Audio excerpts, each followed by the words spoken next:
Welcome back. The ghostly number stations. 3827.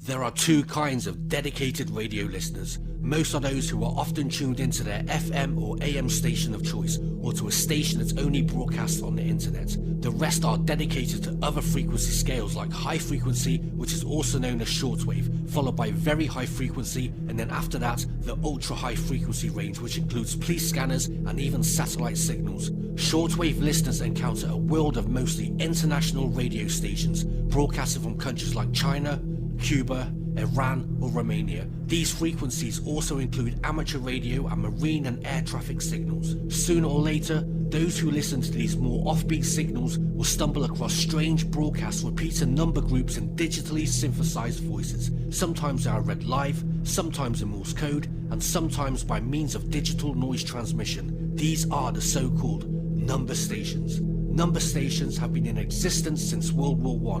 Over the years, they have attracted sporadic interest from journalists, video game designers, and filmmakers alike. So as this story goes, at the height of the Cold War, when radio was still a top medium for broadcasting news and information, many listeners accidentally stumbled into some rather unnerving programming.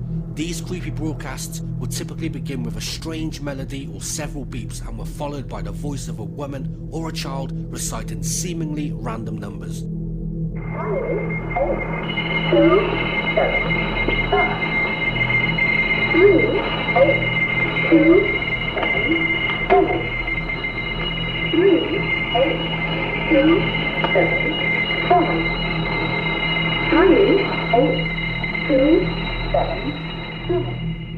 These transmissions played routinely and lasted for several minutes on frequencies that listeners dubbed the number stations. The discovery of these strange number stations quickly gained the attention among those who were unfortunate to find themselves listening to these mysterious broadcasts, like an addiction.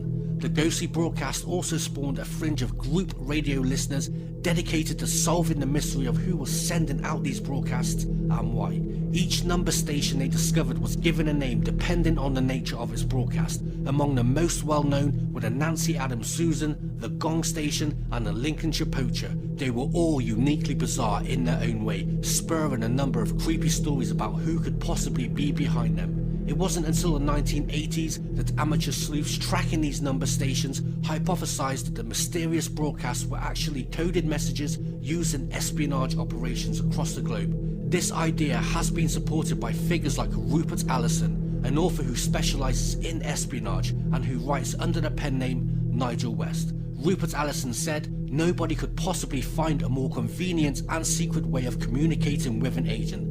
Their sole purpose would have been for intelligence agencies to communicate with their agents in denied areas or a territory where it is difficult to use a consensual form of communication." Remarkably, these short waves of alleged coded messages can still be found on today's radio waves, so long as one is diligent enough to search for them. Espionage tactics may seem like the most plausible explanation for these ghostly signals, but the true intent of some of these number stations have never been cracked. One station known as the Buzzer has been sending out mysterious broadcasts since the Cold War. It features two buzzers at the top of every hour, followed by a monotonous drone between every 21st and 34th minute during daylight hours.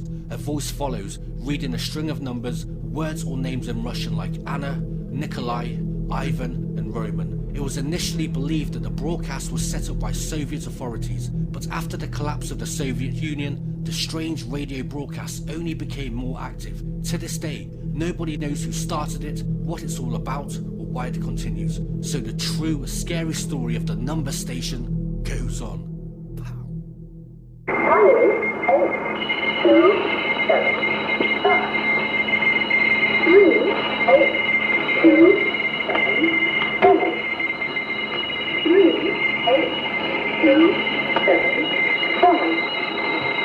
3827.